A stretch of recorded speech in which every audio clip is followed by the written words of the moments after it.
In this part of the KO2 tutorial series, we are going to take a look at how to record your own samples and how to chop them up.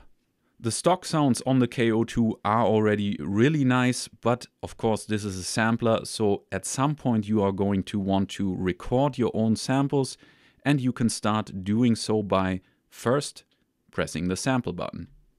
If we have the microphone selected as our input source, we can also select whether or not we want to monitor the signal, and we can do that by pressing the plus button. And now we are monitoring the signal that is coming through the microphone. And if I press minus again, we aren't hearing the signal that is coming through the microphone. Then we have these two controls up here. The left controls the level of our input gain. As I turn it clockwise, the level will get louder, and you see the meter here is going up a lot higher, triggered by my voice.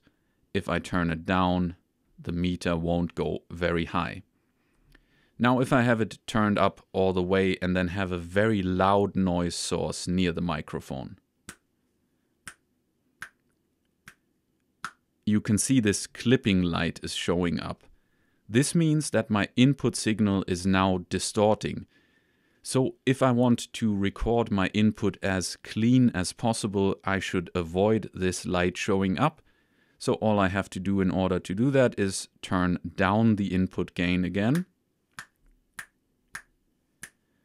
And now it's not clipping anymore, so now I'm recording a clean signal. And the black knob controls the threshold of our recording, and that means that our recording will only start if the signal, so our audio source, exceeds the threshold, so is louder than what we set the threshold to be. So if I set the threshold very low, you can see that this light is lighting up. And that lights up every time I am exceeding the threshold. So in this case, it would start recording the sample if I press a key. If I turn the threshold up very high, you see that this light is not showing up, so I'm not exceeding the threshold and my recording wouldn't start. So even if I pressed a key right now, the sample wouldn't start recording. If, however, I turn the threshold down and you can see this light flashing, and now I press a key, I would start recording a sample. Start recording a sample. And if I press this now, you can hear the sample play. Start recording. Start recording. You see that this light doesn't flash anymore. That means I have recorded a sample here. If I wanted to record over this sample because I don't like it, I can just press sample again. And this will get me into the beginning of the sample mode again, so I can select all of these pads to record into now. So all I have to do is, again, set my input level, set my threshold, and then just press any of these keys here in order to record into them. So I can record onto the 12 pads. Right now I am in group A, so I'm going to record onto whichever pads I'm selecting in group A, but I could also select the other groups and record into them. So let's try this recording again with a snap. I turn the level up a tiny bit to here, and we are triggering it each time. So now we can record it. And I got a nice snap recorded. Maybe I could also tap on the table.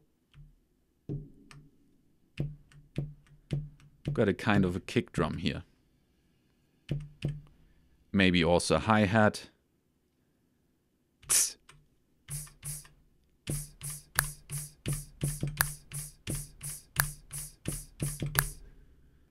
And that's how easy it is to record your own samples into here from the microphone. And now let's see how we can record from the line input as well as how to chop up the samples. First, let's plug in something into the input. In this case, I'm just gonna record something from my computer's output. And you can already see that the screen now shows L and R, And this is the first adjustment we can make that's different from recording with the microphone, because the line input allows us to record a stereo signal, meaning something different on the left than on the right, which is also indicated here by the stereo symbol. If I unplug this again, you see that the mono signal is showing. But it also allows us to choose what we want to record with the plus and minus button. So right now we would record the left and the right side as they are playing from whichever source is coming in. If we press plus, now we are recording only the left side as a mono signal, again indicated here. Now we would record the left and the right side summed together as a mono signal, and now we would be recording the right side as a mono signal.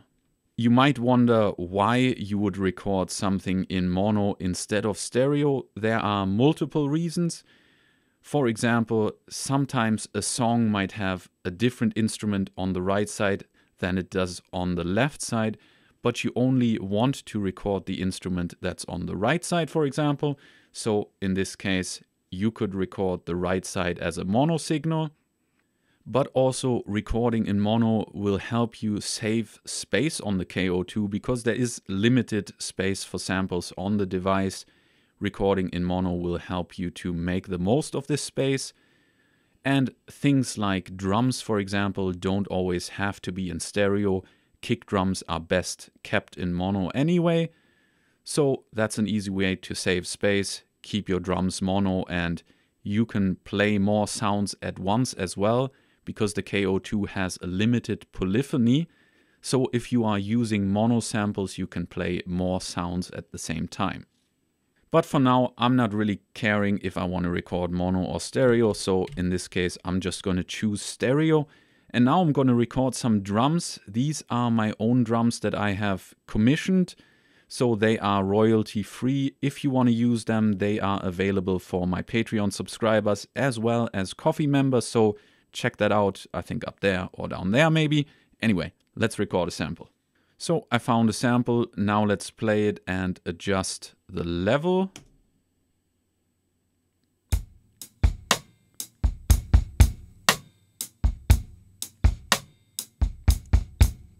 That's all right.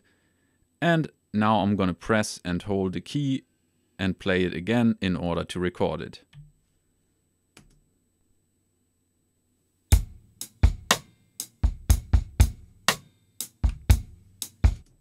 That's enough for now. Now the sample lives on this pad. And now I want to chop it up. There are two different ways of doing that. Let's have a look at them. So first, I press and hold Shift and then press Sample again. And we get into the chop mode. Now we have two options. We can select the auto chop mode, which will automatically slice this chunk of sounds into separate sounds by determining where there are transients, so where it can hear a drum hit. And that is done by selecting a group. And now we can select how many slices we want it to be chopped into using the plus and minus button. And we can preview the slices using the pads.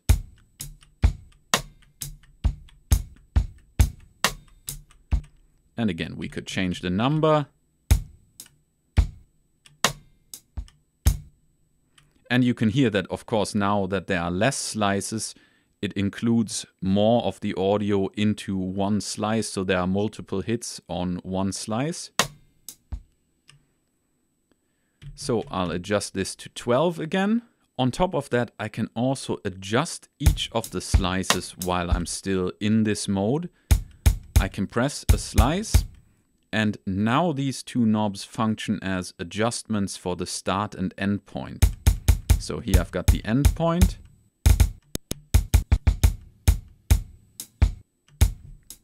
And now this slice is longer. Now fourth short again, and so on. So I can adjust each of the slices now separately before committing this. If I press the group button or go back to the main screen or any other screen, this will be committed and my slices will have populated group A. So I press group A and now they are here.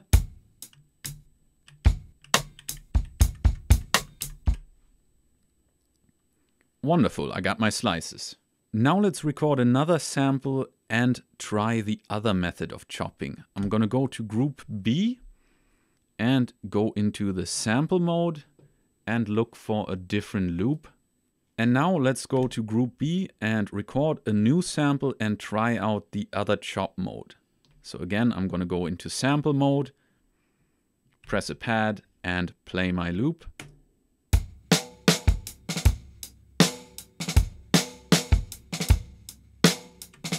And this next method of chopping up the sample is called live chop. Also in MPC terms, it's often called lazy chop. That means that your sample will play in the background, and as the sample is playing, you can hold down pads, and for whichever duration of the sample you're holding down the pad, that slice that was playing at the time you were holding the pad is now a saved slice.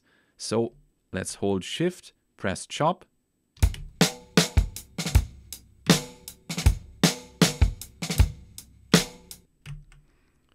And now I have the slices.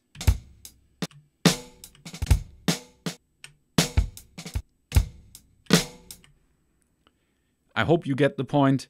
It gets intuitive once you start doing it.